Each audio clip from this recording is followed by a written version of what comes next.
Hello, fourth graders. This is Miss Broyhill teaching you your clay lesson for this year. I know I told some of you to get some, you can get modeling clay, Model Magic, Play-Doh, air dry clay, whatever you can find. If you want some earthenware clay, which we've used ever since kindergarten, let me know and I can get some to you. You can come out of the office and get it. You've got to keep it. You've got to keep it in a plastic bag to keep it soft. And this lesson that we're going to do, you can do it. I'm going to do it, and we'll teach it like I'm using the earthenware clay, but you can adapt it to using the Model Magic. And Model Magic, you can buy it in different colors, and it does it does rest up and get. Does set up and get harder when it's dry, and it takes about 5 days, I think, for it to get dry. So anyway, what you'll need, we're going to be making a bowl that is it's going to look like a lotus flower or a lily. And if you've had me since kindergarten, you remember when we did the painting Monet and his lily pads and Japanese bridge.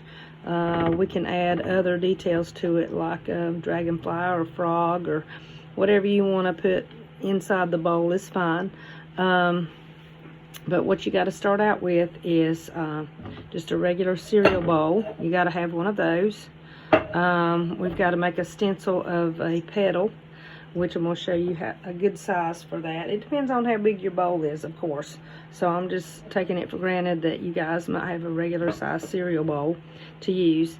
And I measured the distance from the center of the bowl to the outside edge, upside down of course, is about 4 inches.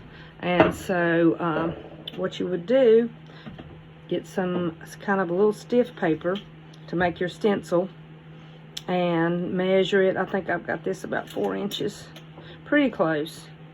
Yeah, it's right on there. And if you've had me in 2nd grade, you remember when we made our fish.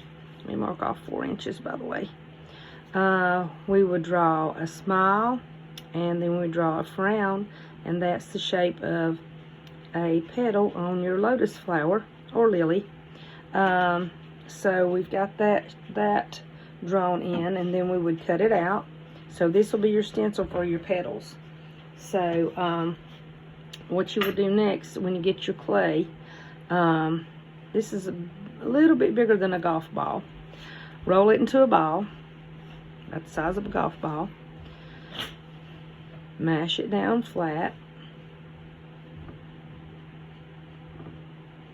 And sometimes if it doesn't get as long as your leaf, we can do this. Roll it into a ball. Roll it back and forth, make it at almost as long as that, so when we press it out, it will be enough clay. And when you press it out, if it's not big enough to use your stencil, then just add a little bit more clay to it.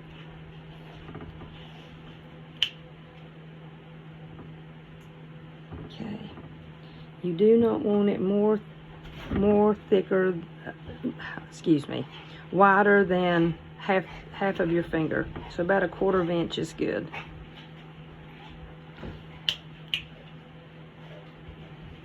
Okay. Anything thinner than that's not good.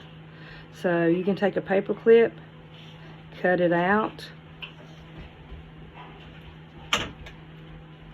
smush this back together, keep it moist, keep it in a bag at all times. So if you're using earthenware clay, that's what counts. Okay. Next, you're going to take your bowl. You're going to get a paper towel and lay it on the bowl. This is to keep your clay from sticking to the bowl. You want to find the center of your bowl. That's where one corner of your leaf is going to go, and the other one is going to go down. Now, it might spring out a little bit because it's touching the table, but that's fine. Okay, see, it's bent up. That's fine. Now you're going to cut the rest of them, and you're going to lay them right beside of each other until you go all the way around. And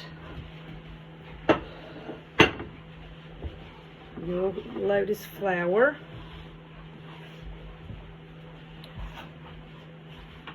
Will look like this. I have mashed these little areas together. I added a little bit of water to it so there will be no gaps in it. I took a ball of clay, probably about as big as a gumball, and mashed it in the center. Now, this clay, your Lotus flour has got to dry a little bit so it'll be stiff before you pull it off. Right now, this is still pretty a little too soft to pull out. But when you pull it out and turn it upside down, then you will have your Lotus flour. I'm going to try to do this while it's a little bit wet and see what happens. We'll see how it goes.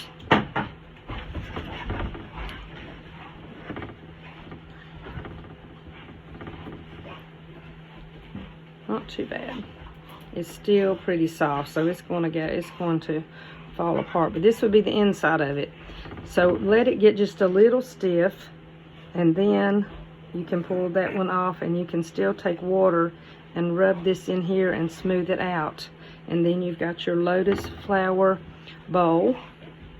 If you bring it to me after it's done, make sure it is still a little wet, not totally dry, because that's when it really gets broken. Make sure you get your initials on it. If you want to add a dragonfly or a frog or a snail or anything sitting inside of your Lotus flour, that's fine.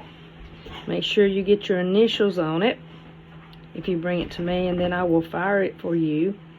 And this is only with earthenware clay. You can't do this with any of the other clays. They usually air dry. If it's modeling clay, you can mash it back together and reuse it several times. The Model Magic will set up and get hard. If you want to do a little bit smaller bowl, that's fine too. But let me know if you want to use earthenware clay, and I will get it to the office for you. And it will be, and you guys have had me in the previous grades. You know how the clay works. Remember, a little bit of water to keep it moist. Because if it starts cracking, it's hard to do anything with. Keep it inside a plastic bag so it doesn't get too stiff that you can't do anything with it. Alright, if you got any questions, let me know. I will see you soon.